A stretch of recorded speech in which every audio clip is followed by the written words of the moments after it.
So guys, ভিডিওটি অনেক মজাদার হতে যাচ্ছে। তো ভিডিওতে পটাপট লাইক দিয়ে চ্যানেলটি এখনই সাবস্ক্রাইব করে দাও। চলো ভিডিওটি শুরু করা যাক।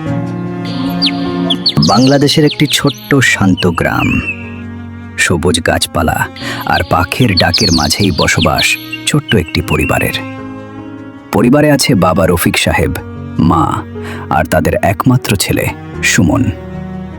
খুব বেশি ধনী না হলেও ভালোবাসার কোনো কমতি ছিল না তাদের সংসারে।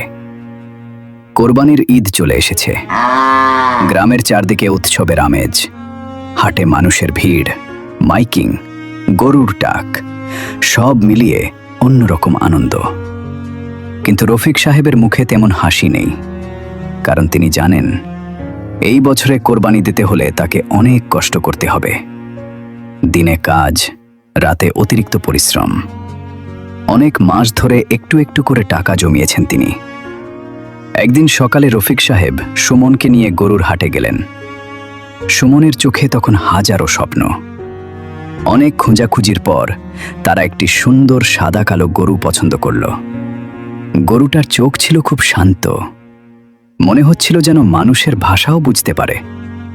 সুমন আনন্দে লাফিয়ে উঠল। সে বাবাকে জড়িয়ে ধরে বলল, আব্বু, এই গরুটাই নিব। বাবা ছেলের হাসি মুখ দেখে মুচকি হাসলেন। তারপর নিজের কষ্টের জমানো টাকা দিয়ে গরুটি কিনে বাড়ি ফিরলেন। সেই দিন থেকেই গরুটি যেন পরিবারের একজন সদস্য হয়ে গেল। সুমন প্রতিদিন সকালে ঘুম থেকে উঠে গরুটার কাছে যেত। নিজ হাতে ঘাস খাওয়াত, পানি দিত, গলায় হাত বুলিয়ে আদর করত। সে গরুটার নামও রাখল সাথী। গ্রামের বন্ধুরা খেলতে ডাকলেও সুমন আগে সাথীর কাছে যেত। স্কুল থেকে ফিরে দৌড়ে গরুর কাছে গিয়ে বলতো, আমি চলে আসছি সাথী। গরুটাও যেন সুমনকে দেখলেই শান্ত হয়ে যেত। এভাবেই দিন কেটে যাচ্ছিল। এক রাতে সুমন ঘুম থেকে উঠে দেখে তার বাবা বাইরে একা বসে আছেন, মাথা নিচু করে গভীর চিন্তায় ডুবে আছেন। মা ধীরে ধীরে এসে বললেন, এত চিন্তা করছো কেন?